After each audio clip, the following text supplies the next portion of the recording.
le beauceron Guy Bolduc a connu une brillante carrière médiatique. De la radio à la télé, il a relevé des défis d'envergure avant de s'envoler vers l'Europe lors de la pandémie afin d'aller s'y établir. Voici le parcours d'un beauceron qui n'a pas eu peur de quitter les sentiers battus afin de trouver sa voie. Il est maintenant avec les Spiders de San Francisco. Pour Guy Bolduc, c'est la radio qui a déclenché le rêve de travailler un jour dans l'univers des médias. Moi, j'étais vraiment un petit garçon un peu spécial. Il y en a qui, c'est les petites voitures qui les font triper ou devenir policier ou astronaute. Moi, c'était les jingles de stations de radio. OK. Alors, j'aimais ça. J'écoutais les stations de radio, j'écoutais CHRC, mais pas nécessairement les émissions de grande écoute, mais toutes les émissions pour être capable de... Je sais pas, il y avait quelque chose qui m'attirait là-dedans. C'est un peu de la magie, hein? C'est à la radio de Saint-Georges qu'il fait ses premiers pas dans le monde des communications. Puis finalement, bien, ça s'est débouché en un travail à temps partiel, mélangé à mes études ici à Saint-Georges. Et c'est devenu 5 jours par semaine. Puis là est arrivée la radio avec Siro FM, mélangé avec CKRB, donc j'ai touché un peu à tout. Par la suite, le Beaucevillois d'origine quitte la région pour se rendre étudier à l'Université de Sherbrooke. Pour se faire remarquer par la station de radio Simo 106 en Estrie, il demande à la direction de la station radiophonique de faire un stage d'1 jour, sans toutefois mentionner qu'il avait déjà travaillé comme animateur. Cette idée a eu un effet tremplin dans la carrière du jeune Beaucevillois. Tu entends ça des fois des animateurs qui parlent sur les intros des chansons. Ben oui. Ben il dit, je vais te faire écouter une chanson. Il dit, c'est long, là, c'est 26 secondes. Là. Fait qu'il dit, parle là-dessus, dis ce que tu veux. Puis il dit, mais c'est important que tu n'embarques pas par-dessus la chanteuse, tu sais.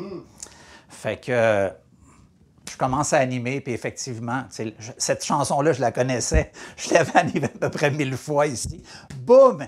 La chanson part. De la radio à Simo, Guy Bolduc migre rapidement vers la télé. À Télé 7 à Sherbrooke, parce que souvent les médias à Sherbrooke, c'est un monde qui est très connecté. Puis bon, ça a déboulé ensuite, puis on changeait de ville, puis on s'est promené jusqu'à Montréal. Exactement. Puis à Sherbrooke, tu as eu l'occasion de travailler entre autres avec France Baudouin. Oui, parce que je faisais les bulletins des sports, mais je faisais aussi l'émission La vie en Estrie. La vie en Estrie, c'était une émission diffusée quotidiennement, en direct la majorité du temps. Alors, je recevais tout le temps des gens en entrevue. C'était donc c'était très écouté. Toutefois, ce sont les Jeux olympiques de l'île-en-mer en Norvège en 1994 qui a été l'opportunité tant attendue. Souvent, dans ce milieu-là, c'est des portes qui s'ouvrent pas longtemps, puis tu as le choix de rentrer, puis après ça, est arrivé Québec. Puis je suis allé remplacer un bulletin à Québec. Et là, c'était les Jeux olympiques qui commençaient bientôt et TVA avait les droits, les Jeux olympiques de Lillehammer en Norvège. Alors, il y avait besoin de quelqu'un qui tenait le fort pendant 2 semaines. Et puis, ils m'ont dit, bon, bien, viens faire un week-end avec nous, on va tester, puis si ça marche, bien, tu vas remplacer ces 2 semaines-là. L'aventure à TVA a duré plus d'1 décennie, une période au cours de laquelle le beauceron a eu le privilège de participer à des émissions de grande écoute. Je suis arrivé à TVA Sherbrooke en 92. Je suis arrivé à TVA Montréal en 94, début 10 janvier 94 pour être précis. Et j'ai quitté en juillet 2007. Donc, 13 ans à TVA. Donc, il y a eu les bulletins de sport, il y a eu Salut Bonjour, beaucoup d'émissions sportives de propriété, les Super Bowl, toutes des grandes émissions. J'ai été un bout de temps la saveur du mois. Ça arrive souvent dans ce milieu-là. Oui. Puis après ça, tu es dans la poubelle. On a une nouvelle.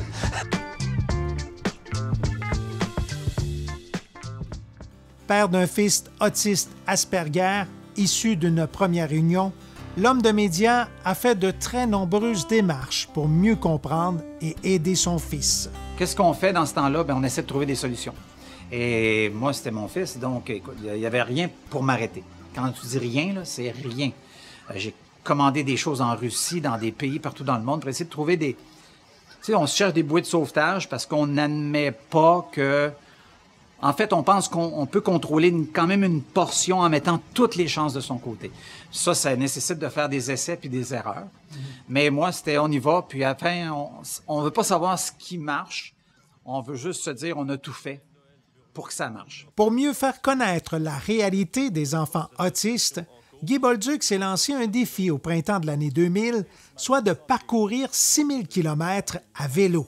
Alors, je suis allé voir mon patron, je lui ai dit, écoute, est-ce que tu peux me donner 6 semaines de congé Marc Blondeau, je me rappelle, à TVA. Et il dit pourquoi? Ben j'ai dit, j'ai eu l'idée de relier San Diego en Californie, là où le premier bureau sur l'autisme a été créé par un père de famille, pas Peter Zwack, Monsieur Rimland, Bernard Rimland, et de relier Québec, la ville de Québec. Il me dit, ah oui, tu veux faire ça en caravane, tu veux faire ça en... Je dis, non, je veux faire ça en vélo. Il dit, ça va pas dans le soulier, là? Non, je fais ça en vélo. Alors, c'était 6000 km à vélo. J'avais 41 jours pour le faire. Début du mois d'avril, arrivé au mois de mai, le 14 mai. Fait que ça a pris quelques mois de préparer ça. Il y a un de mes amis, Noël Burlon, qui est décédé aujourd'hui, qui est décédé il y a quelques années, qui m'a suivi dans cette aventure folle-là.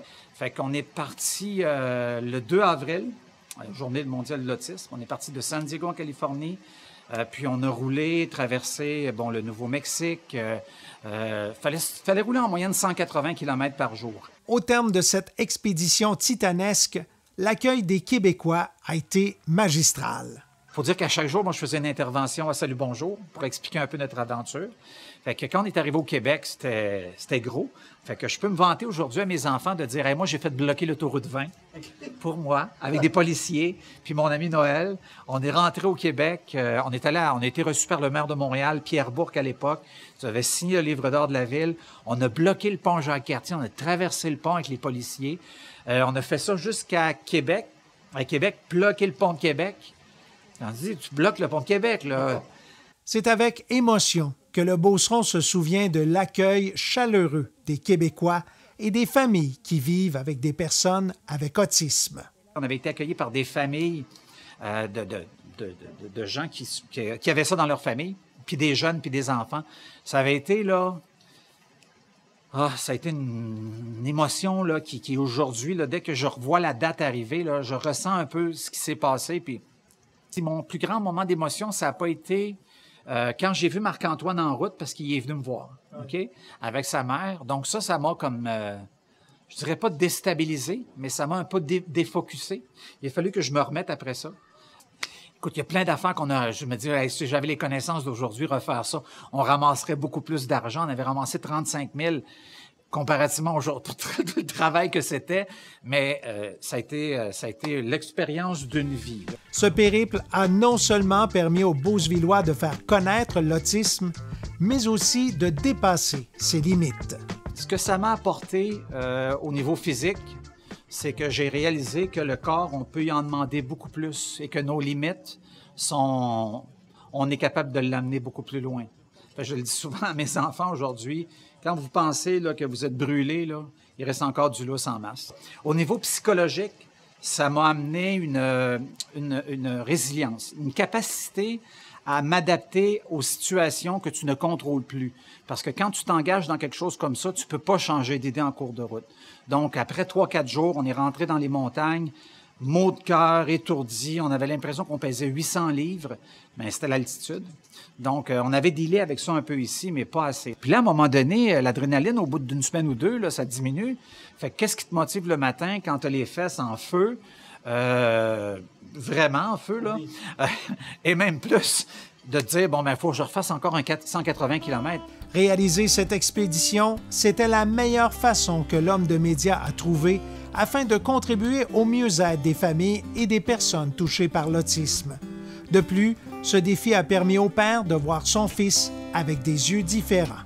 Aujourd'hui, je ne le vois plus. Il est comme il est, Marc-Antoine, aujourd'hui. Tu sais, je ne vois plus ses problèmes. Je ne sais pas si c'est dur à comprendre là, pour des gens qui...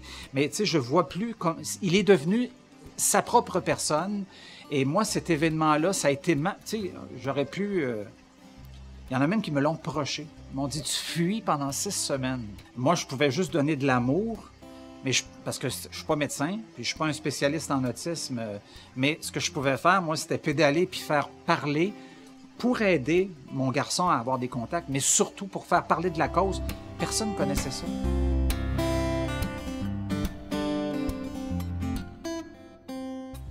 Guy et sa conjointe actuelle, Ingrid, partagent leur vie depuis 2001.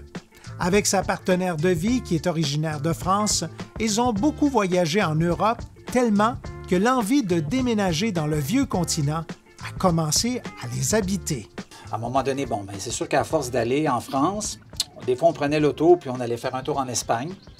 Puis à chaque fois que j'allais en Espagne, j'étais bouleversé à chaque fois premièrement, du soleil, de la qualité de vie, de l'histoire, de la nourriture, de la gastronomie espagnole, des petites terrasses, du foot. Parce que moi, je suis un gros amateur de soccer. Alors, à un moment donné, je me rappelle, on était à Burgos, on était arrêté dormir, puis on était sur une terrasse un matin.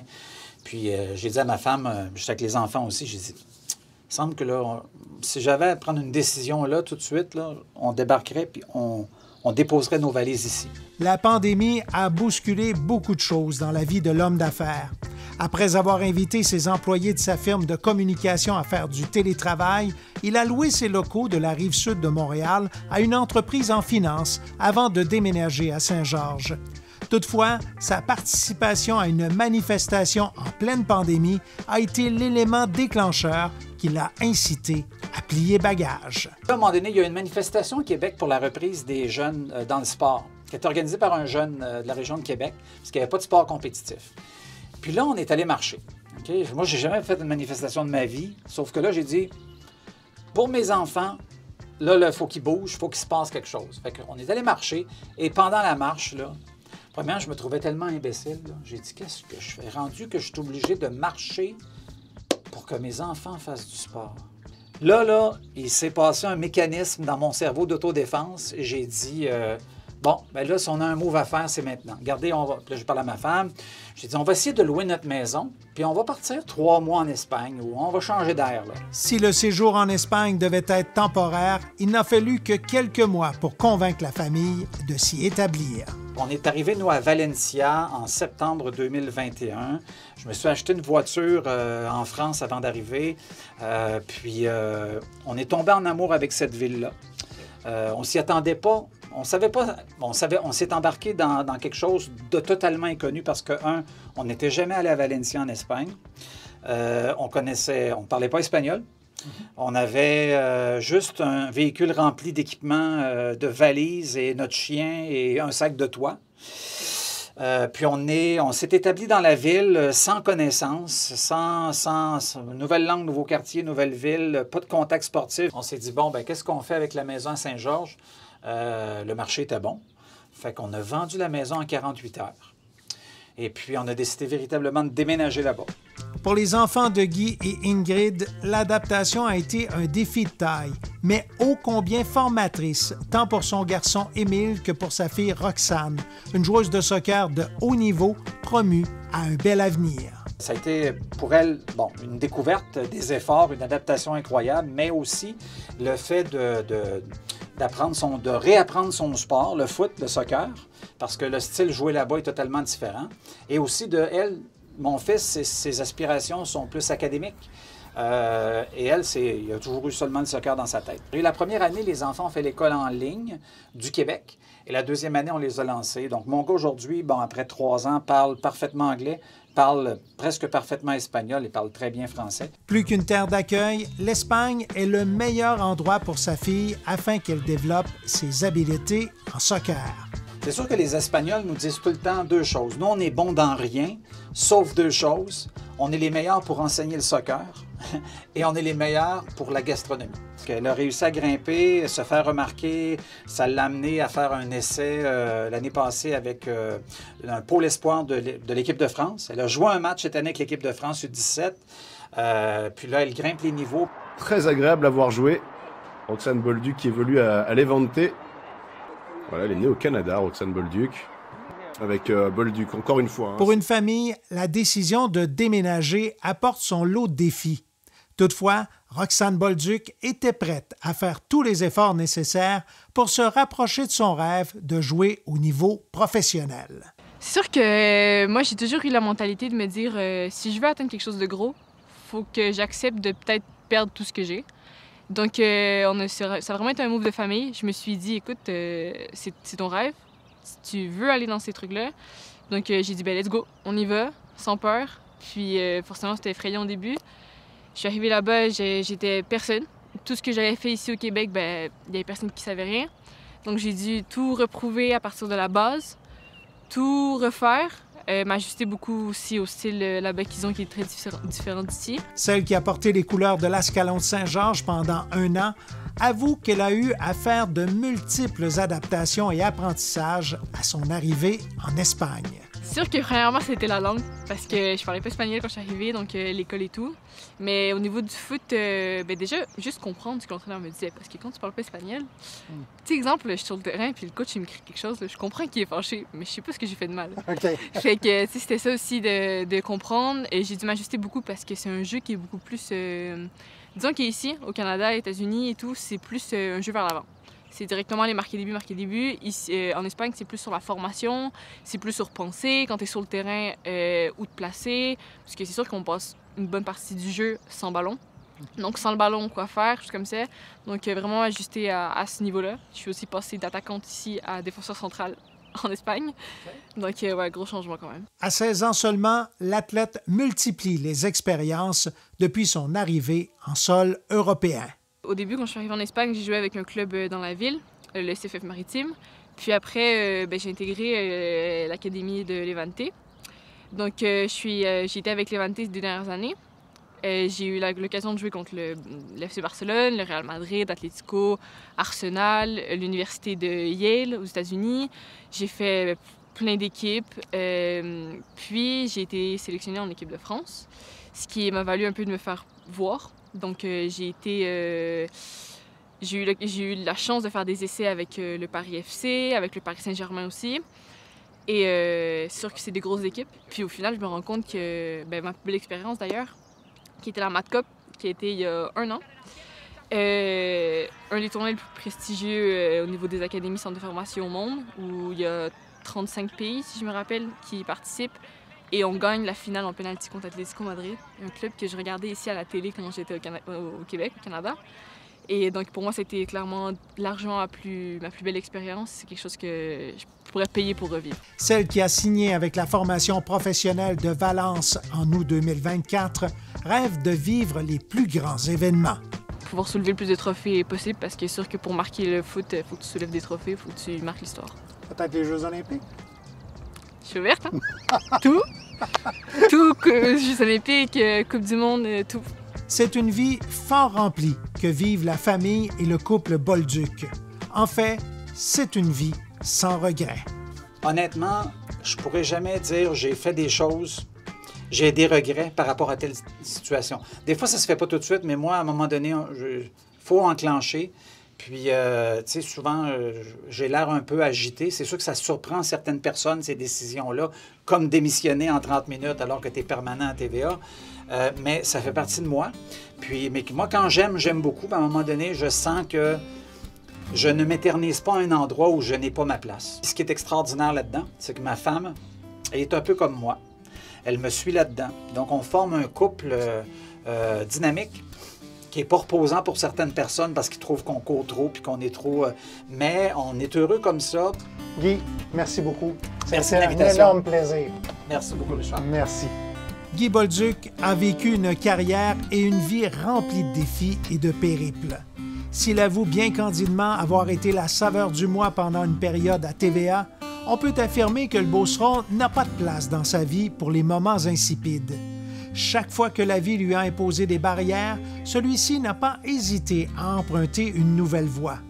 Aujourd'hui, avec sa conjointe, Guy Bolduc imagine voir ses enfants réaliser leurs rêves afin qu'à leur tour, un jour, ils puissent dire, comme leur paternel, « Moi, je l'ai vécu ».